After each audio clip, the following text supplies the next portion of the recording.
Going out for a ride. Today is Monday, February the 11th, and it's a great day right now, but in about an hour the clouds are going to move. You can see the leftover snow from Saturday, and that's a puddle right there, just holding that water, and that's going to make trees, maybe Charlie Brown's pine tree will grow better. And you know, when you winter cycle, it takes a whole lot of credit. This is opening number 2, because I almost always do 2 openings, because again, don't care if I look silly, but sometimes I'm, you know, sillier looking than other times. Ow. So, but when you ride in this kind of environment, what you have to do is have the ability to recognize when you're going to change something right away. So yesterday I was out without gloves, but the humidity was different. And I'm coming out right now. A couple of moments ago I was getting ready to go out. I didn't have a scarf on, and I didn't have the gloves on. As soon as I step outside I go, you know, the humidity is an added factor, such that it makes the street that I live on. So the humidity requires adjustment. So while I'd like to ride without gloves, and that burns more calories because your system has to send heat to your exposed hands, so I'd like to ride that way and use more calories. I'm going to have to, in order to increase the length of the ride, again, silly guys here is cycling, I'm going to have to use some gloves. And again, the rain has stopped, so that's great. I always recommend, if you're going to ride, watch the Weather Channel, check out the weather for the next couple hours. And what's really cool is that in about an hour, temperature's supposed to go up within 4 degrees in an hour, and the sun's going to come out. So at the end of my ride, the world's going to look a little bit different. And I have 2 cameras on me today. I charged them both up tremendously last night. But this temperature just drives these cameras' batteries right down. And due to the fact that the sun's not out, I have to worry about ice, so I'm going to walk out to the parking lot. And it's good, you know, I can see the rain drip. But the alarm just went off in my pocket, which is just to make sure.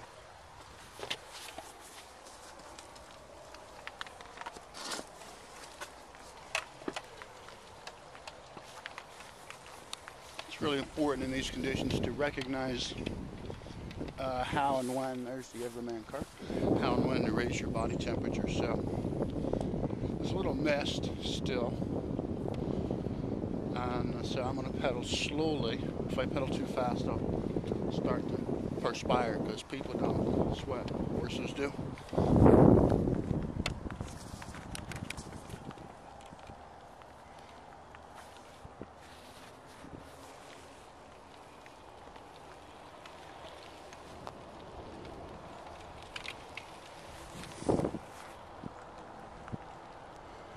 If I put my hand on the handlebars with the camera, the videos are shaky, so I tend to kind of like to hold it up.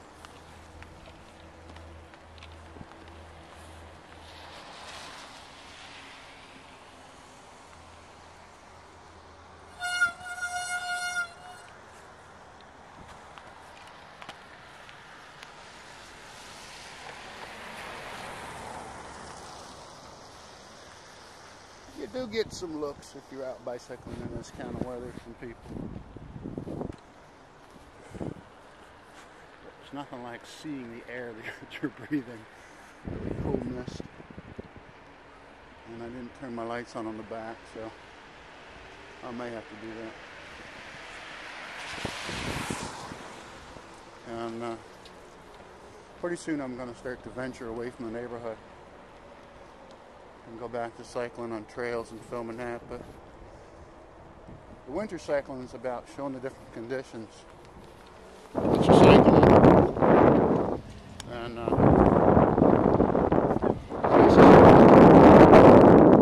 adaptation to the changing conditions.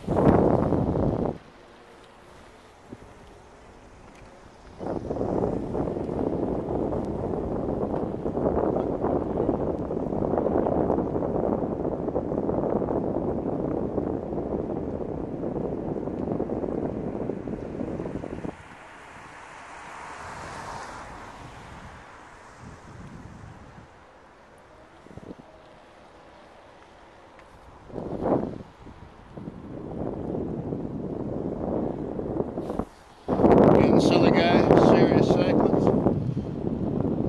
Got some earphones on. Oh, this is cool. Canada geese are not wasting their energy by flying. They're looking for some grubs.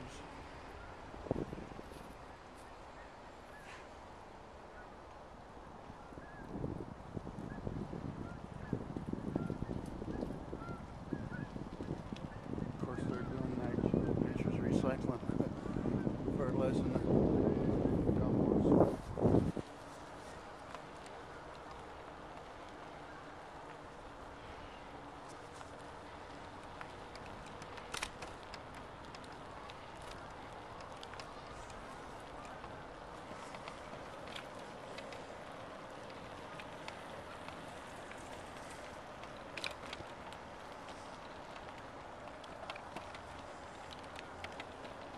Everything I do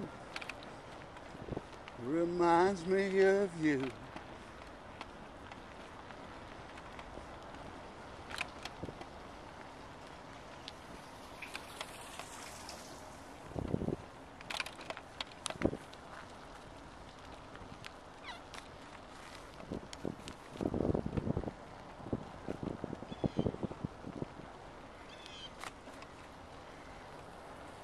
Good afternoon.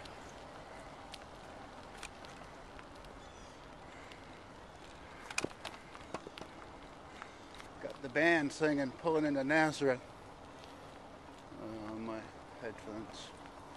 And that is Nazareth, Pennsylvania, because that's where Martin guitars are made. Googled that, found it out on the Wikipedia. Whoever knew it was a country. Named Wiki.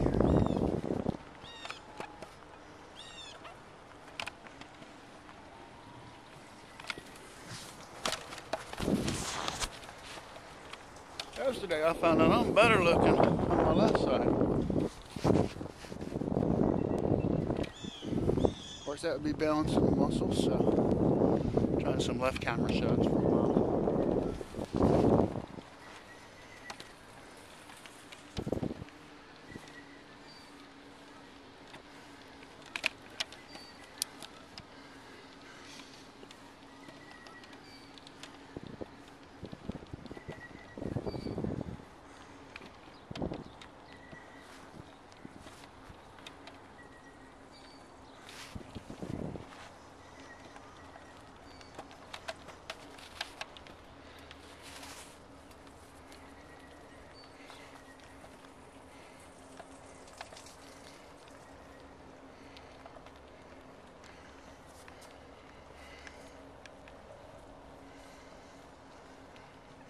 This does remind me a lot of riding in central Pennsylvania when I was in high school.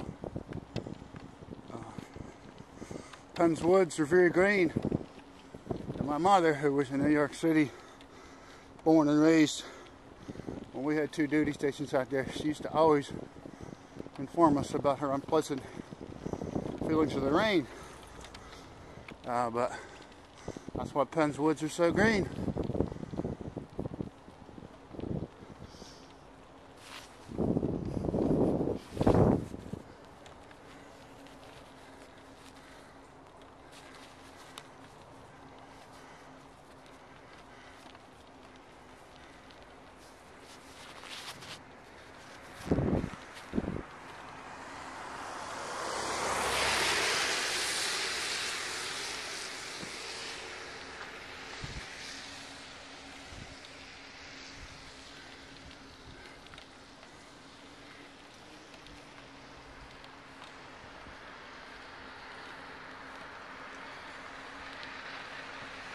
You can see we had a lot of snow here.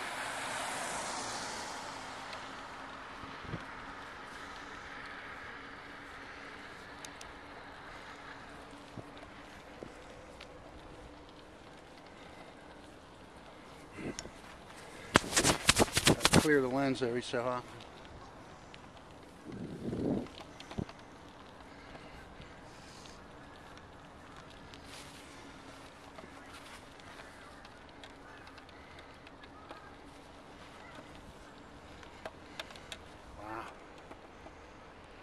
geese just took off in the pond.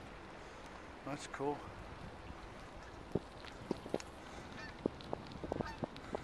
Stay back, Ed, stay back. Don't let the goose do the goose thing.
So I'll tell the story of one of these flip cameras. I don't know which one it is, but last August I was standing in the Atlantic Ocean about 30 yards in at dawn, filming a video that's an hour long and on my YouTube channel. And all of a sudden I caught a big wave, and I looked at the camera, and like the robot in Lost in Space going, Will Smith, Will Smith. The camera said to me, bad news. The camera said, you now have your HDMI cable connected. So I said to the camera, I don't think so. Standing 30 yards off in the water, there's no cable. So I shorted it out. The only port that was possible for the water or sand or salt to get in was a port underneath the HDMI cable port. So I decided I'm gonna outthink the computer that is a flip camera, because these are awesome computers. And I raced back to the beach, went to the house we were staying at, which was super cool. It was on the beach, thanks to my brothers and sisters, and they kick in money every year. That's just a big house. It's Appalachian English, according to Wikipedia, that I speak. So I was able to transfer the data from the flip that got wet into the computer, which has flip software on it. The result was,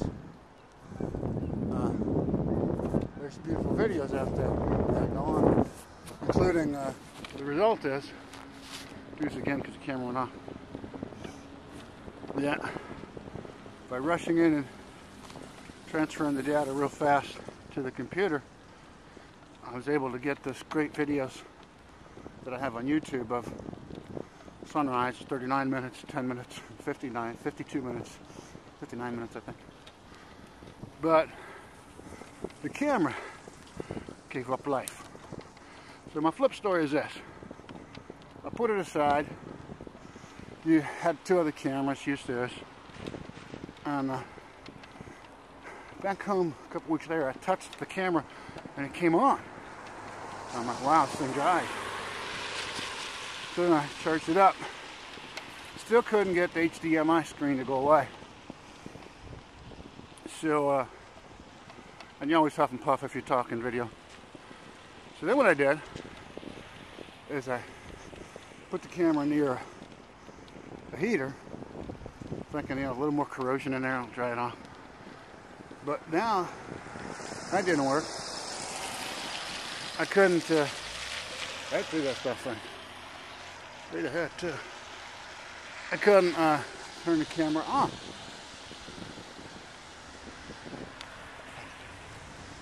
And so what happened was, I then became concerned about an overcharged lithium battery that issue that Boeing has currently. And so I got a pot of water, and I put the camera in the water overnight so I could sleep without fear of the camera catching fire. I thought if it exploded I'd hear it. And then I did that for 2 nights. And again, I'm telling you, this camera's one of the 3 that I use. So, you know, the end of the story is it came back to life. But so then the charge on it wore down. I put it aside. A couple weeks later, I tried it again. Charged it up, still wouldn't run, but the indicator light says full battery. Once again, I was afraid to go to sleep with this errant, miscreant charged camera. Stuck it again in a pot of water for 3 days. Eventually the lights went out, charge died. And a couple weeks later, I got that camera out again. Couldn't get it on. And then my main camera decided to go on strike. I had a digital disaster day. Everything went down. Computer, just all kinds of stupidity on my part. So when I got the computer up, went out to the Google, as Mr. W called it, the Google. Let's see, this person doesn't understand to slow down. They all slow down when they see you waving, and when you got a camera in your hand. So I went on to Google, and it says, oh, flip cameras have a reset, and it's hidden. So I got a pin. If anybody remembers the old Microsoft computers and stuff, you had to put a pin in them and push a well-hidden reset button. So I reset my strong camera, charged it up, and it worked. And I thought, you know what? Let me try to reset on the grounded camera. And by the grace of God, who controls all electrons, positive, negative, and neutral, that thing came right on. I used it for a while, and then I got the warning Will Smith from it, which is the HDMI interface is plugged up. And then I was miles from home. I said, no, I don't have a cable on it. So I got home, I took a pin, went into the HDMI, I pulled out some foreign material. I can't tell you if it was sand from the wave or salt from the saltwater wave. But ever since then, that camera's been working. And if I take it out in the rain now, there must still be some corroded wires because it will short out. And then I have to go and put the pin in there in order to bring it back to life. There's my boys from Comcast. Can't live without my internet, my Google, my Inter2s, my Google Webs. I'm all into that.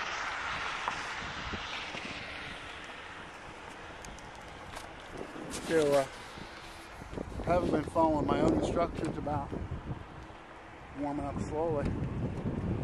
Wet, well, warm wet, so just did 2.5 miles. Let's put this camera on. And I'm ready.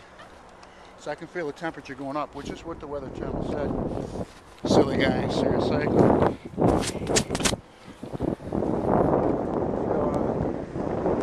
I'm going to go do the loop again.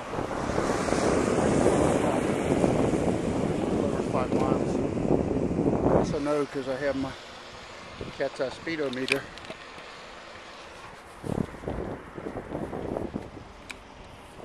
And it seems that talking while on camera is actually good exercise. Anything that makes you breathe, think about your breathing processes while exercising. So the lens coming up. folks retiring.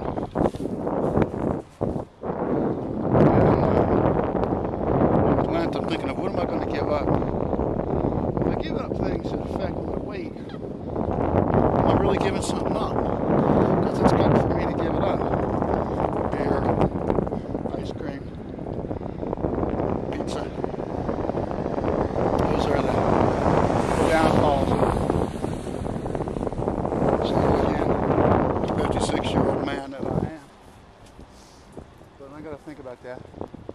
I think I can give all those up and replace them with orange sherbet and lime sherbet. I found this great sucrose, actually fructose, sucrose, glucose. And let's see, geese are here second loop.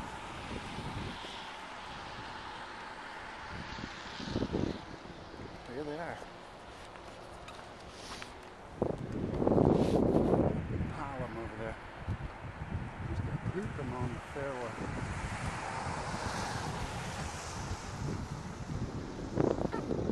Tell me if that's not a Canadian scene.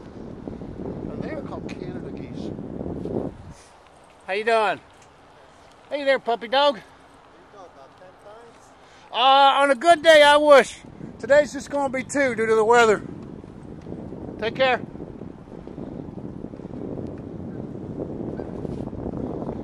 So, out of personal privacy, my own rules and respecting people, I don't put people on camera unless I ask them. So that was a dude walking his dog, and you heard he said, you know, what do you do it 10 times? Which if I did, and I will, it'd be 25 miles in a day.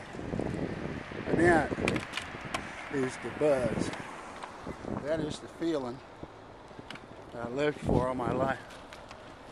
To go and ride 25 miles, whether I was 17 or 27, 37, 47. Now I'm looking at 57. There's no place around here to ride 25 unless you go in circles. And this being a lifestyle video with a lot of commentary, this is flat. This is great for the knees. When you ride, like I used to ride in Northampton, hello, County, Dauphin County and stuff. The riding there has a lot of hills, so you can use all your gears. This nice bike I'm on is 27. So if anywhere from a 10 speed to a 18 speed, I used to ride in the mountains before I got into mountain biking. And yeah, different set of factors. A whole lot of my videos recently, I'm talking about the factors necessary to ride year-round and long distance. And some of those factors are, of course, pedal rotation speed, heart rate, humidity, and what happens is when you roll down a hill, your body changes temperature real fast, which can be good if you're controlling that change. It's all about the change, isn't it? So if you watch the Tour de France, they'll tell you, guys who are announcing it, and the helicopter pilots, you know, that the riders have just gone up a 12-mile slope of a mountain, and now they've got a 2-mile descent where they'll hit 50, 60 miles an hour. And you watch the moment, silly guy, serious cycling, you watch the moment they've reached that crest. They're zipping up, coach,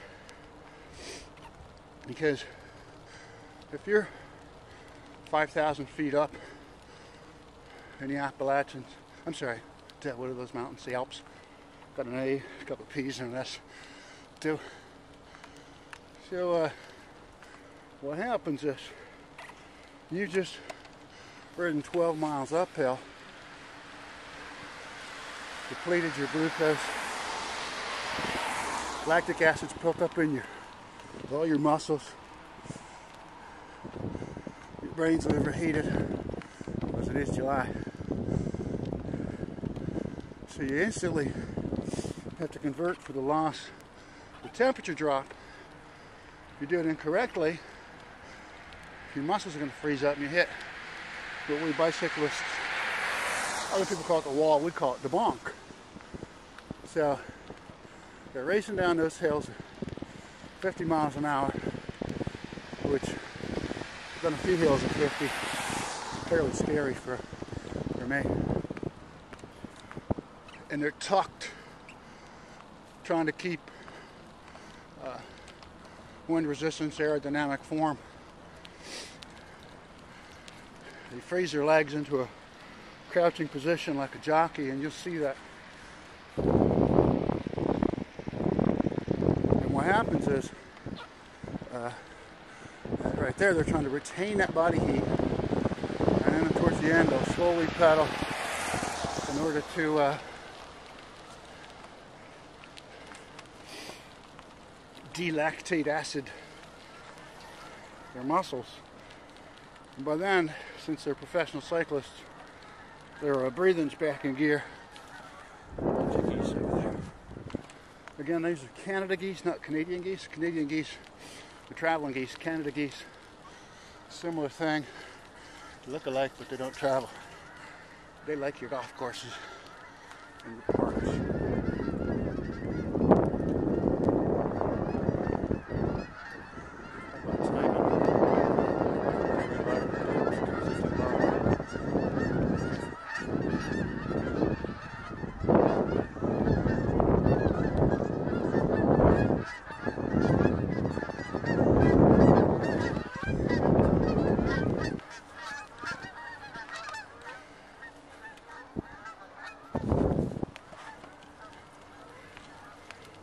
Got Bobby Dylan on Pandora right now.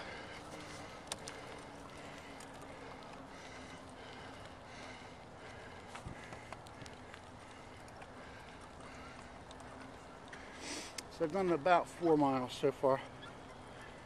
Still wet and warm, not wet and cold.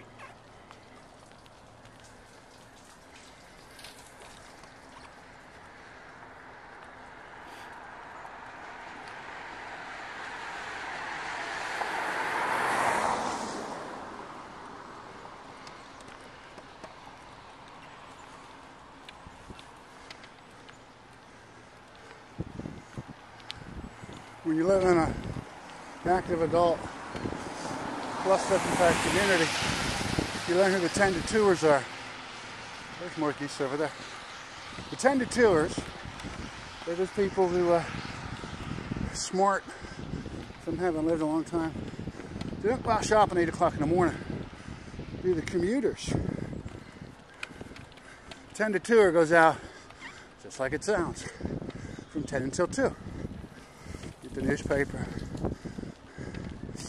for the deli, 5 slices of ham, which is true.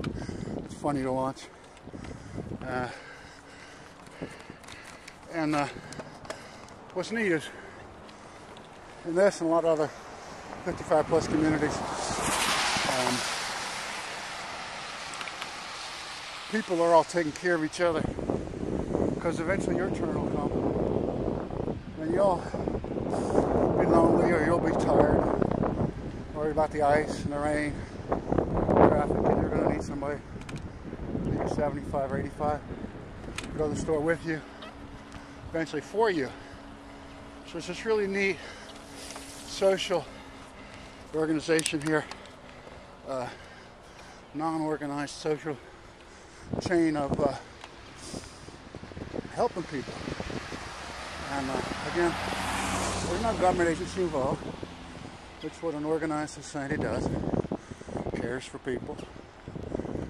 And you know, if you're the person who's doing the driving, you know, you're getting out, and you get that feeling of helping somebody, makes you feel good. Maybe you see the challenges of being an elderly person as opposed to just between 55 and 65. One of the neatest things happened to me a couple of years was one night, 10:30 at night, I'm out, and there's a elder citizen, another guy in his 50s, sitting on a bench, and the 50-year-old guy starts talking to the elder citizen. Like, he says, Mr. John, look, there's a bicyclist. And I had the 8 to 10 strobe lights on. And this is a really beautiful, secluded place at night, no traffic. Turns out that gentleman was 104 years old. And his friend, not a paid caretaker, but his friend, had been walking him, taking him out for walks for quite a few years. And, you know, the society we're in, everybody's aging well, and you see usually a 100-year-old person in a nursing home having a birthday, or the centenarian birthday. What I thought was cool was, you know, if you're fortunate enough to live in this environment, a lot less stress in your neighborhood, private security, landscaping's taken care of, neighbors checking on each other. It extends your life. Again, the organized society where it's not for selfish reasons that people are taking care of each other. It's just the right thing to do. My mother lived here. She had a lung condition. She found out when she was about 70. She lived to be 81 here. One of my grandfathers was one of the original people when this development was put up. So I had one of the few. I moved over for the car because I forgot to put my strobes on the back. And so, you know, I'm somebody living in a third-generation home. Something's real rare in America, and you know, it's a good family situation.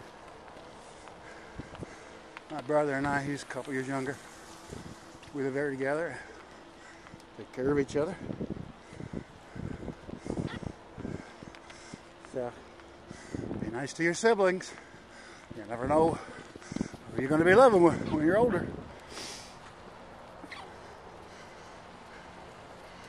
And I think this was my first video in probably 2+ years where I've talked so much, kept the camera fully going. So I think I have 95% of the ride. It's on camera.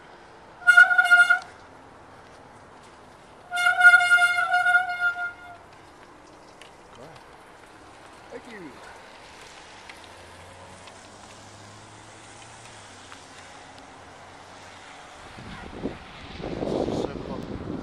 I worked on golf clubs when I was a kid. In the winter, they kept us employed some seasons. We shuffle the club down the walkway just to clear the senior citizen members. Get them in, play gin, sit in the club room, and serve drinks.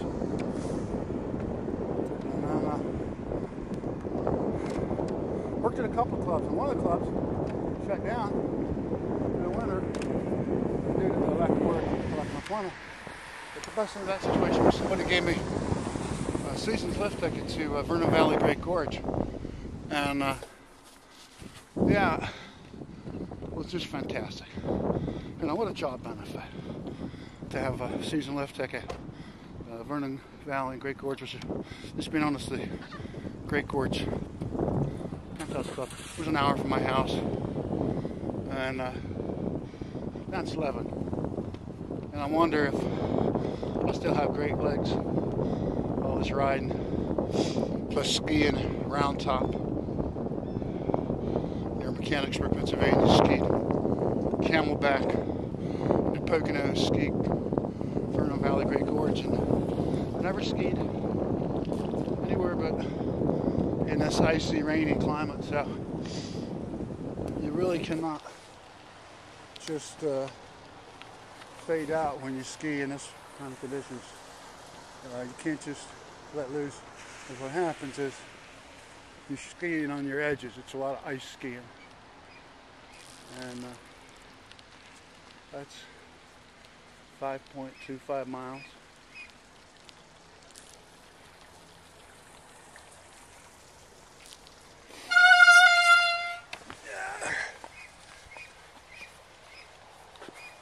And the cool thing is that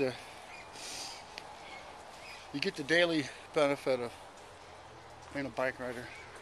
And you get the long-term benefit if you do this year-round. Helps your mood, keeps your calories down. I mean, I definitely would be a lot larger than I am if I didn't ride. But the snow's melting. You can see the puddles there.